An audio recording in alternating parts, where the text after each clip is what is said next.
Selamat datang kembali di channel Ota Mega TV. Kali ini kita akan kembali melanjutkan alur cerita kembali dari dunia dewa, part ke-20. Tidak usah lama-lama, langsung aja ke alur ceritanya. Di part sebelumnya, setelah King berhasil menerobos gunung kuburan pedang, King menjadi tetua ke-9 sekte dalam sekte pedang langit dan mengambil alih area penjagaan Tetuahu.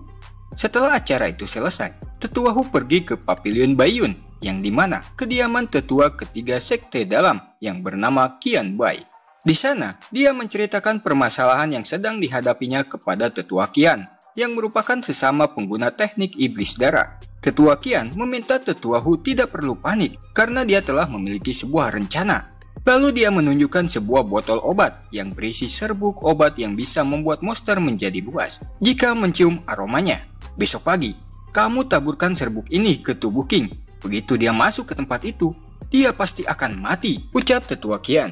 Keesokan harinya, Tetuahu mendatangi King dan mengajukan diri untuk mengantar King menuju area penjagaan dan meminta maaf atas kejadian sebelumnya.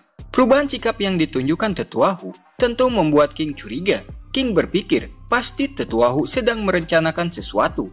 Walaupun begitu, King bersikap seolah-olah tidak mencurigai gerak-gerik Tetuahu, lalu meminta Tetuahu menunjukkan jalan. Dan Tetuahu pun menjawab, ikuti jalan ini saja. Kemudian King berjalan lebih dulu dan meminta Tetuahu untuk segera mengikutinya. Melihat ada kesempatan emas, tentu Tetuahu tidak menyanyiakannya. Dia langsung melemparkan serbuk obat pemberian Tetua Qian ke tubuh King. King menyadari tindakan Tetuahu dan King tahu serbuk obat apa yang dilemparkan ke tubuhnya. Tapi King lagi-lagi tetap berjalan seolah-olah tidak terjadi apa-apa. Tak berselang lama, King dan Tetuahu sampai di sebuah goa yang di dalamnya terdapat kolam Tian Kuan, dan di sana juga ada beberapa murid sekte. Baru masuk beberapa langkah, Tetuahu izin pamit. Dia beralasan ada urusan penting yang harus dia urus. Tapi sebenarnya Tetuahu bersembunyi tidak jauh dari mulut goa. Cepat jalan, terus seperti itu, kata Tetuahu di dalam hatinya, yang sudah tak sabar ingin melihat King mati diserang monster dewa penjaga gunung yang bersembunyi di dalam kolam. Ketika King berjalan mendekati kolam Tian Kuan, tiba-tiba seekor ular raksasa bersisik berwarna keemasan keluar dari dalam kolam. Itu merupakan monster dewa penjaga gunung di sana. Para murid sekte sangat terkejut melihat kemunculan monster penjaga gunung yang selama ini mereka tidak lihat secara langsung. Mereka hanya pernah mendengar cerita dari para tetua saja semenjak masuk di sekte pedang langit. Sedangkan Tetuahu terlihat sangat senang. Serbuk obat pemberian Tetua Qian berhasil memancing monster dewa penjaga keluar. Tetua Qian juga datang ke sana untuk melihat kematian King secara langsung. Di sisi lain, King akan diserang monster dewa penjaga yang terpengaruh serbuk obat itu. Bisa kita lihat dari bola matanya berwarna merah dan samar-samar ada aura hitam di sekujur tubuhnya. King mengembalikan serangan monster dewa penjaga ke mulutnya, namun monster itu tidaklah mati. Tapi dengan mengembalikan serangan itu, aura hitam itu seketika menghilang dan lagi monster dewa penjaga itu kini menjadi jinak. Ini gila, monster dewa penjaga gunung yang mengamuk dengan mudah dikendalikan seperti itu. Tidak mungkin, aku pasti sedang bermimpi, kata salah satu murid sekte yang tidak percaya dengan apa yang dia lihat. Di sisi lain, Tetuahu dan Tetua Qian tampak sangat terkejut. Tetua Qian juga baru menyadari telah meremehkan kekuatan King. King bukanlah orang biasa yang mudah untuk dihadapi, dan Tetua Qian berpikir harus segera mengumpulkan kristal darah. Jika tidak, akan ketahuan King. Setelah menjinakkan monster dewa penjaga, King mengelus-ngelusnya seperti mengelus hewan peliharaan. Kemudian, King menyuruh monster itu kembali ke tempat persembunyiannya. Untuk menghindari King curiga, mereka berdua menghampiri King dan mengatakan, aku dan Tetua Qian merasakan terjadi sesuatu di tempatmu ini. Jadi kami segera ke sini. Takutnya terjadi sesuatu. Apa kamu tidak apa-apa, Tetua King? Kedua tetua sungguh berniat baik, tapi aku tidak apa-apa, balas King. Dasar tua bangka. Jelas sekali kalian ini sedang berpura-pura. Mungkin kalau orang yang tidak tahu, pasti mengira mereka sangat peduli kepadaku, kata King dalam hatinya. Jika tidak ada keperluan lagi, silahkan kedua tetua bisa kembali bekerja, ucap King. Tunggu Tetua King, tunggu sebentar, kata mereka berdua. Lalu Tetua Qian bilang, demi keamanan, lebih baik kami bersamamu. Jika terjadi sesuatu lagi, bukankah kami bisa membantumu? Benar, itu benar apa yang dikatakan Tetua Kian. Tidak ada salahnya kan untuk berhati-hati. Lagi pula aku lebih mengenal tempat ini. Bagaimana kalau aku antar Tetua King melihat-lihat timpal Tetua Hu? King membiarkan mereka karena King tahu alasan sebenarnya mereka berdua tidak ingin pergi. Itu karena mereka ketakutan King menemukan sesuatu di dalam kolam Tian Kuan. Lalu Tetua Hu mengajak King berkeliling, melihat beberapa tempat yang masuk area penjagaan King, dan berupaya menjauhkan King dari kolam Tian Kuan. Setelah mengunjungi beberapa tempat, tiba-tiba King memasang wajah serius menatap Tetua Hu, mengatakan, "Tetua Hu, aku sudah tahu apa yang kamu rencanakan. Jangan berpura-pura lagi." Mendengar perkataan King, sontak mereka berdua terlihat terkejut sekaligus panik dan hampir membuat jantung mereka copot. Karena mereka mengira kristal darah sudah ketahuan. Bahkan Tetua Kian hampir menyerang King diam-diam, akan tetapi dia mengurungkan niatnya ketika King melanjutkan berbicara. "Kamu memperkenalkan banyak tempat, tapi kenapa tidak membawaku ke kolam Tian Kuan? Kenapa kamu membuang waktuku?" Tetua Hu menghela napas setelah dia mendengar perkataan King. Dia bersyukur yang King maksud bukanlah kristal darah. Setelah itu Tetua Hu dan Tetua Kian mengantar King ke kolam Tian Kuan sebelumnya. Di sana mereka berkata di dalam hati, "Semoga Tuhan memberkati, semoga tidak ketahuan King. Semoga formasi pelindung bisa menyembunyikan aura kristal darah." Ada-ada aja nih si tua bangka. Menggunakan kekuatan iblis, tapi masih minta berkas sama Tuhan. Sedangkan King mendekati kolam Tian Kuan. Dia memeriksa kolam itu, lalu King bilang, "Kolam ini ada yang aneh." Perkataan King itu membuat panik orang-orang yang mendengarnya, sehingga para murid sekte mengira kolam Tian Kuan beracun. Sampai-sampai salah satu murid mengatakan, "Aku selalu menggunakan air ini untuk latihan. Pasti aku yang pertama mati." Di sisi lain, Tetua Kian menenangkan Tetua Hu yang sedang panik, mengira King telah menemukan kristal darah. Mengatakan, "Meskipun kristal darah ditemukan, tapi tidak ada bukti itu milik kita.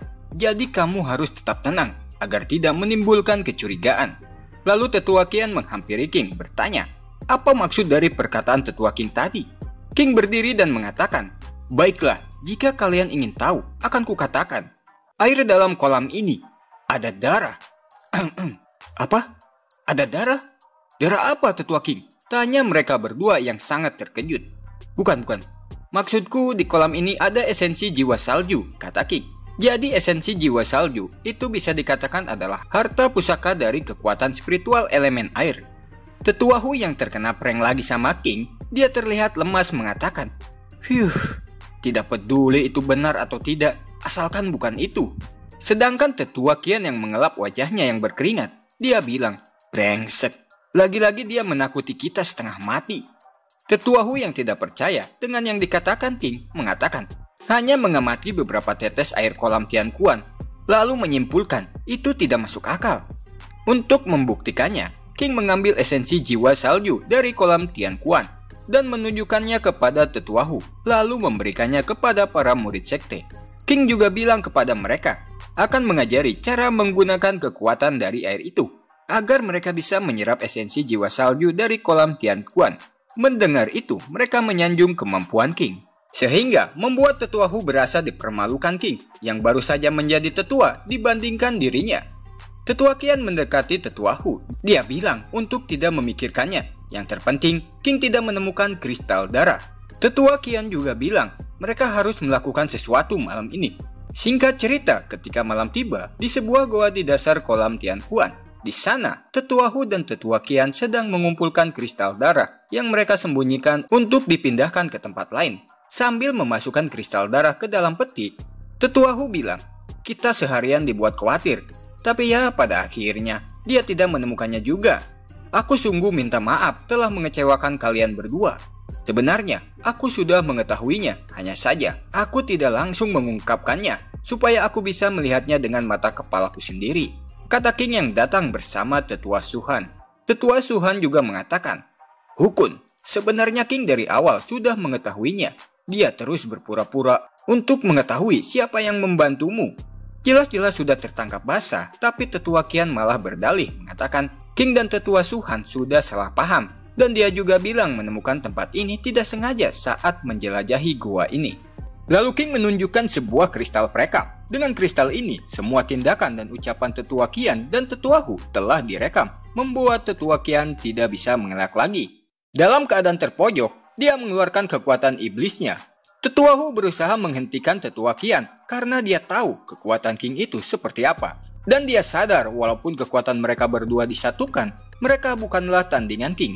Mendengar itu, Tetua Qian menyerang Tetua Hu dengan teknik iblis darah. Dengan teknik ini, dia memicu iblis darah yang berada di dalam tubuh Tetua Hu hingga iblis darah mengamuk. Bersamaan dengan itu, Tetua Hu mati mengenaskan. Dan dengan adanya energi kristal darah, kekuatan iblis darah itu meningkat. Lalu Tetua Qian memerintahkan iblis darah menyerang King.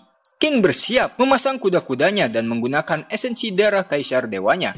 King mengeluarkan pedangnya lalu menebas iblis darah yang melesat ke arahnya hingga hancur berkeping-keping tak tersisa. Tetua Qian sangat terkejut. Iblis darah yang sudah di tahap alam misteri tingkat 4 dengan mudahnya dihancurkan King hanya dengan satu kali serangan. Kini dia sadar dia bukan lawan King. Tetua Qian berniat melarikan diri, akan tetapi King bergerak secepat kilat ke belakang Tetua Qian, mencengkram kuat kepalanya.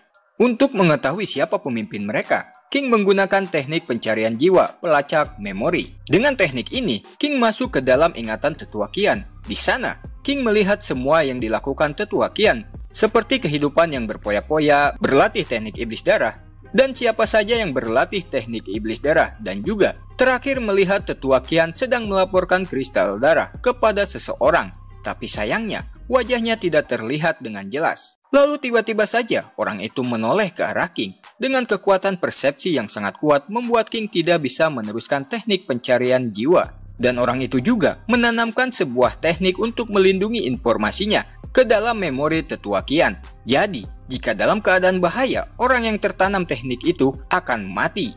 Di tempat yang berbeda, di sebuah ruangan rahasia, terlihat seorang pria sedang berkultivasi dengan teknik iblis darah. Dia menyadari ada orang yang menggunakan teknik pencarian jiwa kepada Tetua Qian, dan juga kristal darah telah terungkap. Sehingga dia berniat turun tangan menghabisi orang-orang yang berniat menghalangi rencananya.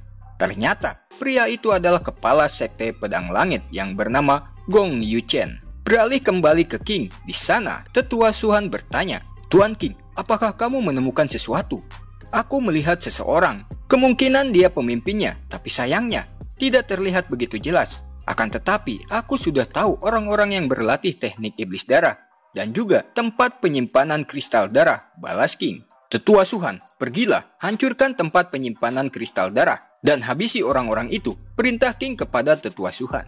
King berharap dengan bertindak seperti ini, pemimpin itu akan menampakkan diri secepatnya. Setelah itu, mereka berpencar menghancurkan tempat penyimpanan kristal darah. Tak berselang lama, Tetua Suhan datang menyampaikan pesan dari kepala sekte yang mengetahui kejadian ini, memanggil semuanya untuk berkumpul. Shin beralih ke aula kepala sekte. Di sana, para tetua yang ikut menghancurkan tempat penyimpanan kristal darah sudah lebih dulu menghadap kepala sekte.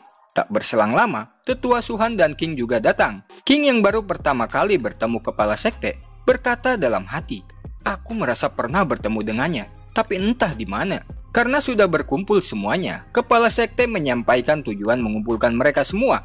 Dia bilang, karena telah berjasa untuk sekte pedang langit, dirinya memutuskan membuka alam rahasia naga yang jarang sekali dibuka untuk mereka semua.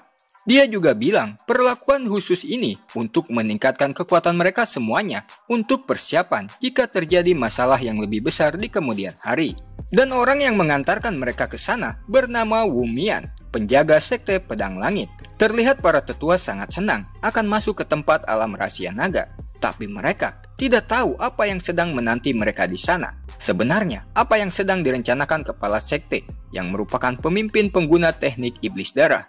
Tunggu kelanjutannya tetap di channel Otamega TV.